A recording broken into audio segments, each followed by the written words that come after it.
would we like to do some more meditation and then explore in terms of what we've experienced or talked about? After, let's say, 10 minutes or 5 minutes, I'll ring the gong, and you can explore what happened in your mind during the period of meditation. And look for things like the thoughts and the feelings that appear involuntarily, the way we tend to engage, the way we judge and evaluate, the way liking and disliking becomes a very major factor. Anything like that that you notice.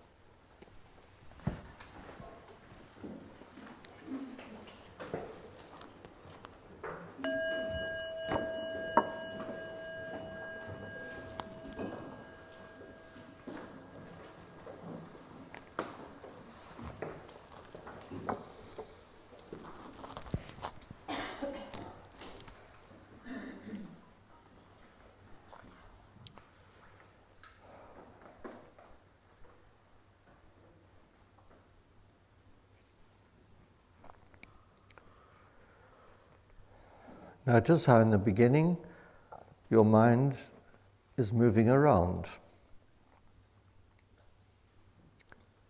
Perhaps you notice how thoughts appear and how your mind moves towards or away from them.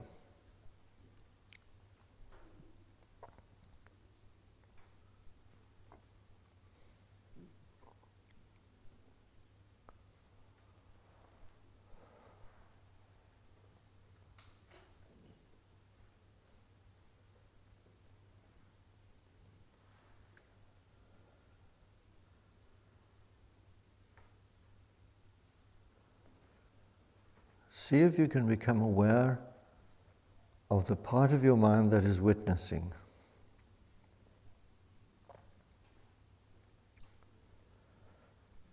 A large part of it will be in the nature of feeling.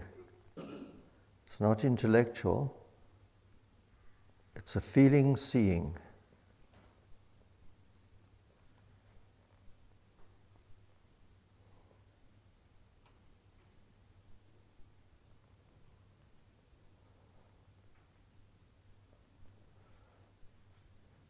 You see thoughts appearing in your mind.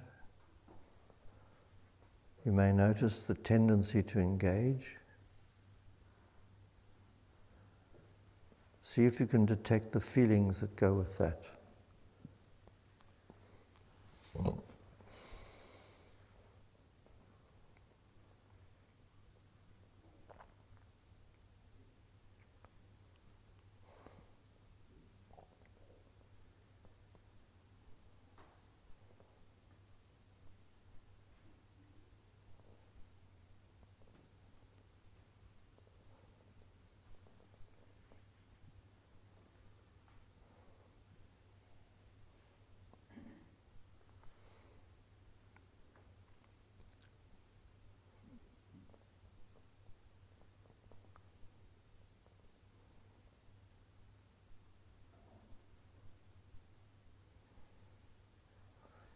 Mind is drifting into distraction.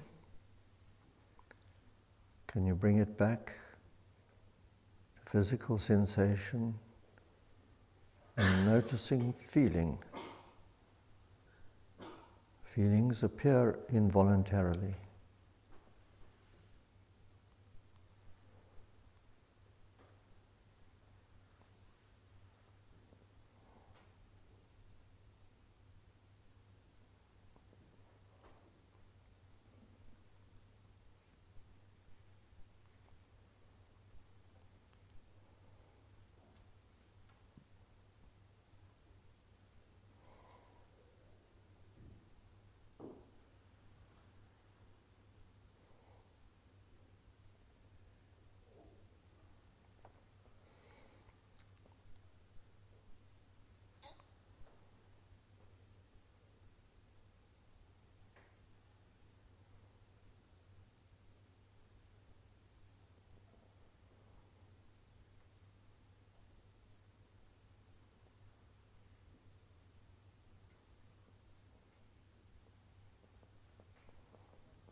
mind at rest. In this place, at this moment, knowingly, knowing the moment. Thoughts appear, tendency to engage. Instead, the mind goes back to resting. Resting in the now, here and now.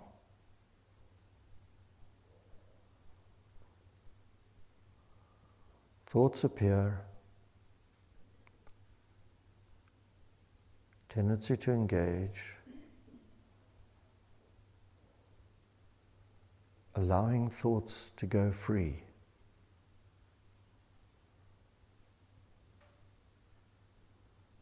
Mind relaxes and comes to rest.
Who managed to fall asleep?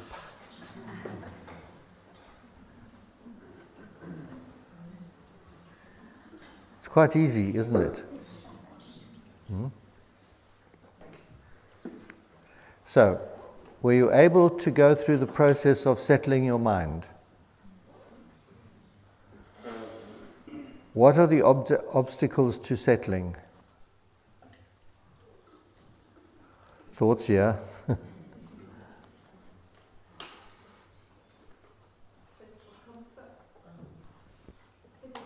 of sitting, just not getting comfortable was an obstacle sometimes. Good, so it's not feeling comfortable in your body yet. Because it wants to move about, and you're trying to get it to come to rest just here. The mind is an extremely mobile thing.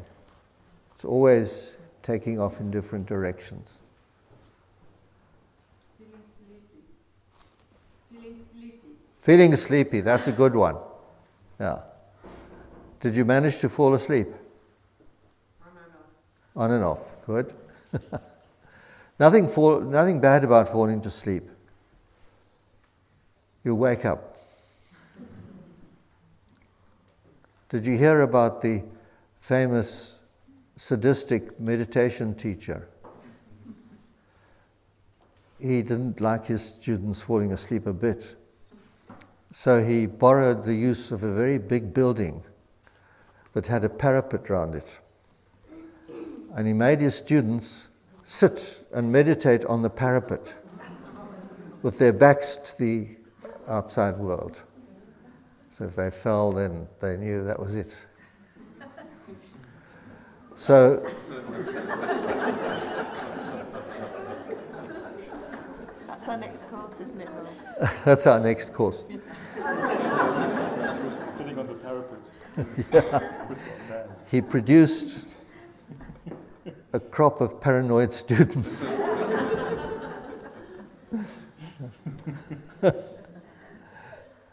But we try and teach loving kindness, not that kind of thing. So we'll have a very loving, kind parapet for you. Yeah, so what else did you discover? Self-criticism. Self-criticism, brilliant. Over all the conversations I've had while I've been here, thinking, did I do this right? Did I say the right thing? Should I have said something else? Should I not say anything? All that kind of. Excellent. How many of you have self-criticism? Just about all. So you're not alone. Isn't it strange how we're a nation, what is it? Civilization of self-critics. Self-destructive self-critics.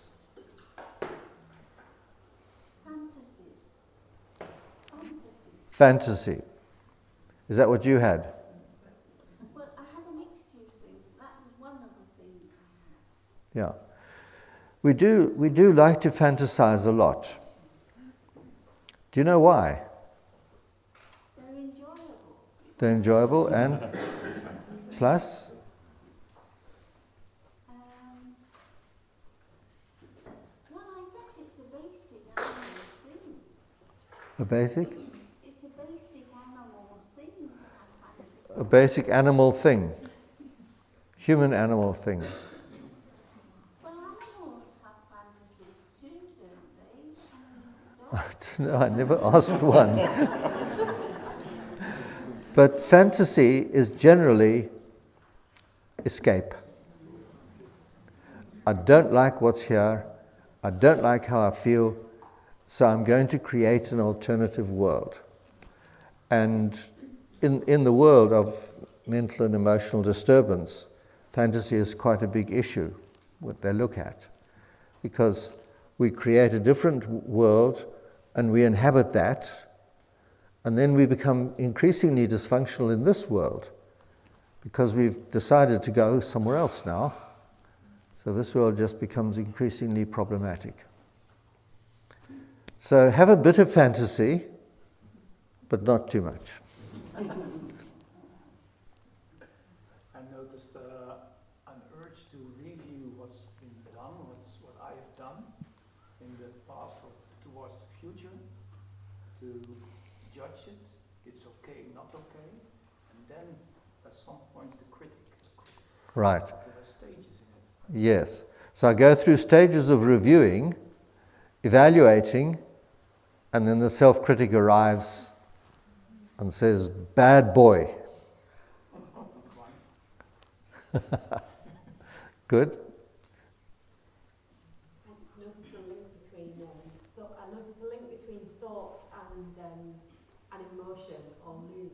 So I kept noticing kind of planning thoughts coming up, or I need to do this and I need to do that, and then I kind of noticed that underneath that there was an emotion or a kind of a mood, a kind of a mild kind of anxiety that was maybe triggering all of these planning things that were trying to, again, maybe escape, kind of get them to some other place where, yeah.